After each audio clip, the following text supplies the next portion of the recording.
ಸ್ನೇಹಿತರೆ, ಮತ್ತೊಂದು ವಿಡಿಯೋಗೆ ಸ್ವಾಗತ ಸುಸ್ವಾಗತ. ಈ ದಿನ ನಾವು ಕೆಳದಿಯ ಚೆನ್ನಮ್ಮನ ಬಗ್ಗೆ ಒಂದಷ್ಟು ಮಾಹಿತಿಯನ್ನ ನೋಡೋಣ. ಕೆಳದಿಯ ಚೆನ್ನಮ್ಮ ಕ್ರಿಸ್ತಶಕ 1672ರಿಂದ ಕ್ರಿಸ್ತಶಕ 1697ರವರೆಗೆ ಕೆಳದಿ ಸಂಸ್ಥಾನವನ್ನು ಆಳಿದ ವೀರ ಮಹಿಳೆ. ಛತ್ರಪತಿ ಶಿವಾಜಿಯ ಎರಡನೇ ಮಗನಾದ ರಾಜಾರಾಮನಿಗೆ ನೀಡಿದ ಆಶ್ರಯ ಮತ್ತು ಅದರ ಪರಿಣಾಮವಾಗಿ ಯುದ್ಧಕ್ಕೆ ಬಂದ ಔರಂಗಜೇಬನ ಸೈನ್ಯವನ್ನು ಸೋಲಿಸಿದ್ದು ಅವಳ ಆಳ್ವಿಕೆಯ ಅತ್ಯಂತ ಮಹತ್ವದ ಸಂಗತಿಗಳು. ತನ್ನ ಸ್ಥಿರ ಸಂಕಲ್ಪ, ದೂರದೃಷ್ಟಿ ಮತ್ತು ಕಲಿತನಗಳಿಂದ ಇಕ್ಕೇರಿ ಸಂಸ್ಥಾನವನ್ನ ವಿಪತ್ತಿನಿಂದ ಪಾರು ಮಾಡಿದಳು. ಚೆನ್ನಮ್ಮನು ಕೋಟಿಪುರದ ಸಿದ್ದಪ್ಪ ಶೆಟ್ಟರ ಮಗಳು ಹಾಗೂ 1ನೆಯ ಸೋಮಶೇಖರ ನಾಯಕನ ಮಡದಿ. ಲಿಂಗಣ್ಣ ಕವಿಯ ಕೆಳದಿ ನೃಪವಿಜಯ ಎಂಬ ಗ್ರಂಥ ಹಾಗೂ ಇತರ ಆಧಾರಗಳಿಂದ ಚೆನ್ನಮ್ಮನ ಆಳ್ವಿಕೆಯ ಮುಖ್ಯ ಘಟನೆಗಳು ತಿಳಿದುಬರುತ್ತವೆ. ಕೆಳದಿಯ ರಾಜ ಸೋಮಶೇಖರ ನಾಯಕ ಪ್ರಾರಂಭದಲ್ಲಿ ದಕ್ಷತೆಯಿಂದ ಕಾರ್ಯನಿರ್ವಹಿಸುತ್ತಿದ್ದರೂ ದುರ್ಜನರ ಸಹವಾಸದಿಂದ ದುಶ್ಚಟಗಳಿಗೆ ಬಲಿಯಾಗಿ ಮತಿವಿಕಲನಾಗಿ ಕೊನೆಗೆ 1671ರಲ್ಲಿ ಕೊಲೆಯಾದ. ಅವನಿಗೆ ಮಕ್ಕಳಿರಲಿಲ್ಲ. ಕೆಳದಿ ಸಂಸ್ಥಾನದಲ್ಲಿ ಅರಾಜಕತೆ ಉಂಟಾಯಿತು. ನಾಯಕ ಮನೆತನದ ವಿರೋಧಿಗಳು ತಮಗೆ ಬೇಕಾದವನೊಬ್ಬನನ್ನು ನಾಯಕ ಪಟ್ಟಕ್ಕೆ ತರಲು ಹವಣಿಸಿದರು. ಅಂತಹ ದುರ್ಬರ ಸನ್ನಿವೇಶದಲ್ಲಿ ಚೆನ್ನಮ್ಮ ಆಡಳಿತವನ್ನ ವಹಿಸಿಕೊಂಡು ಅಸಾಧಾರಣ ಜಾಣ್ಮೆಯಿಂದ ಸಂಸ್ಥಾನದಲ್ಲಿ ಶಾಂತಿಯನ್ನ ಸ್ಥಾಪನೆ ಮಾಡಿದ್ಲು. ಕೆಳದಿಯಲ್ಲಿ ಉಂಟಾಗಿದ್ದ ದುಸ್ಥಿತಿಯನ್ನು ಉಪಯೋಗಿಸಿಕೊಂಡು ಬಿಜಾಪುರದ ಸುಲ್ತಾನ ಮತ್ತು ಇತರ ಪಾಳೆಯಗಾರರು ಕೆಳದಿಯ ಕಬಳಿಸಲು ಹೊಂಚು ಹಾಕಿದ್ದರು. ವೈರಿಗಳ ಸಂಚಿನಿಂದ ಚೆನ್ನಮ್ಮ ಒಮ್ಮೆ ರಾಜಧಾನಿಯಿಂದ ತಲೆ ತಪ್ಪಿಸಿಕೊಳ್ಳಬೇಕಾಯಿತು. ಅವಳು ತನ್ನ ನೆಚ್ಚಿನ ಸಚಿವನಾದ ಗುರುಬಸಪ್ಪದೇವ ಮತ್ತು ದಂಡನಾಯಕರಾದ ಕೃಷ್ಣಪ್ಪಯ್ಯ ಹಾಗೂ ತಿಮ್ಮರಸಯ್ಯ ಇವರ ಸಹಾಯದಿಂದ ವೈರಿಗಳನ್ನ ಸದೆಬಡೆದು ಸಂಸ್ಥಾನವನ್ನ ವಿಪತ್ತಿನಿಂದ ರಕ್ಷಿಸಿದಳು. ಮೈಸೂರು ಮತ್ತು ಕೆಳದಿಯ ಮಧ್ಯೆ ರಾಜ್ಯ ವಿಸ್ತರಣೆಗಾಗಿ ನಡೆಯುತ್ತಿದ್ದ ಯುದ್ಧಗಳು ರಾಣಿ ಚೆನ್ನಮ್ಮಾಜಿಯ ಕಾಲದಲ್ಲೂ ಕೂಡ ಮುಂದುವರೆದಿದ್ದವು. ಚೆನ್ನಮ್ಮ ಮೈಸೂರಿನ ಒಡೆಯರ ರಾಜ್ಯ ವಿಸ್ತರಣಾ ಕಾರ್ಯವನ್ನ ಎದುರಿಸಿದಳು.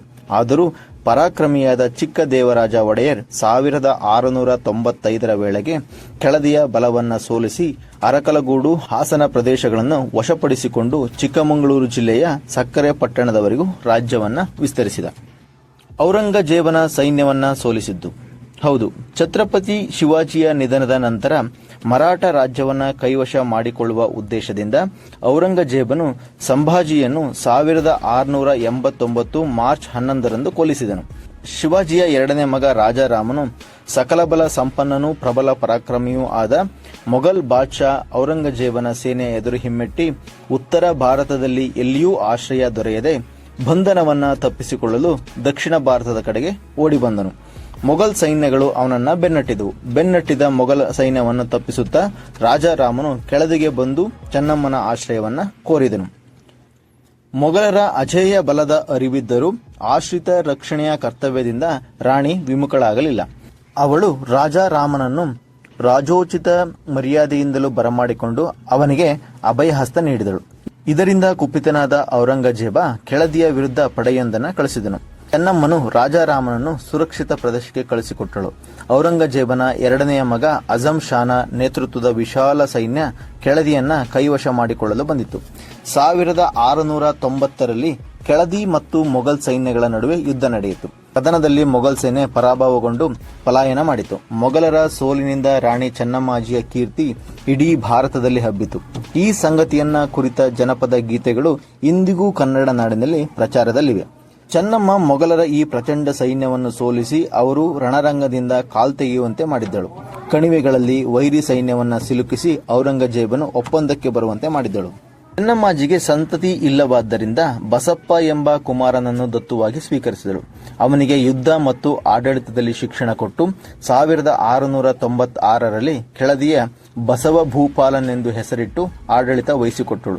2 ವರ್ಷಗಳ ಅನಂತರ 1698ರಲ್ಲಿ ಈಕೆ ಮರಣ ಹೊಂದಿದಳೆಂದು ತಿಳಿದುಬರುತ್ತದೆ.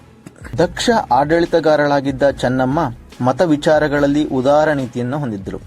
ಜಂಗಮರಿಗೆ ಮಠಗಳನ್ನು ಕಟ್ಟಿಸಿಕೊಟ್ಟಳು. ತನ್ನ ಪತಿಯ ಹೆಸರಿನ ಅನೇಕ ಅಗ್ರಹಾರಗಳನ್ನು ಕೂಡ ನಿರ್ಮಿಸಿದ್ಲು. ಒಂದು ಅಗ್ರಹಾರವನ್ನು ತನ್ನ ಸ್ವಂತ ಹೆಸರಿನಿಂದ ಚೆನ್ನಂಬಾಪುರ ಎಂಬುದಾಗಿ ಕರೆದಳು. ಕೆಳದಿಯ ವೀರಭದ್ರ ದೇವಾಲಯದ ಮುಂದಿನ ಧ್ವಜಸ್ತಂಭವನ್ನು ನಡೆಸಿದಳು. ಮೂಕಾಂಬ ದೇವಾಲಯಕ್ಕೆ ಈಕೆ ವಿಶೇಷ ದಾನವನ್ನ ನೀಡುತ್ತಿದ್ದಳು. ತನ್ನ ರಾಜ್ಯದಲ್ಲಿ ಚರ್ಚುಗಳು ನಿರ್ಮಿಸಲು ಪೋರ್ಚುಗೀಸರಿಗೂ ಕೂಡ ಅನುಮತಿಯನ್ನ ನೀಡಿದ್ದಳು. ಚೆನ್ನಮ್ಮ ಅನೇಕ ದಾನ ಧರ್ಮಗಳನ್ನು ಮಾಡಿದ್ದಾಳೆ. ಮಠಗಳು, ದೇವಾಲಯಗಳನ್ನು ಸ್ಥಾಪಿಸಿದ್ದಾಳೆ. ಅವುಗಳಲ್ಲಿ ದತ್ತಪೀಠದಲ್ಲಿರುವ ಚಂದ್ರದ್ರೋಣ ಪರ್ವತದ ದೇವಾಲಯವು ಹೊಂದಿದೆ. ಸ್ನೇಹಿತರೆ, ಇದಾಗಿತ್ತು ಕೆಳದಿ ಚೆನ್ನಮ್ಮನ ಬಗೆಗಿನ ಒಂದಷ್ಟು ಮಾಹಿತಿ. ಮುಂದಿನ ವಿಡಿಯೋದಲ್ಲಿ ಮತ್ತೆ ಸಿಗೋಣ. ಧನ್ಯವಾದಗಳು.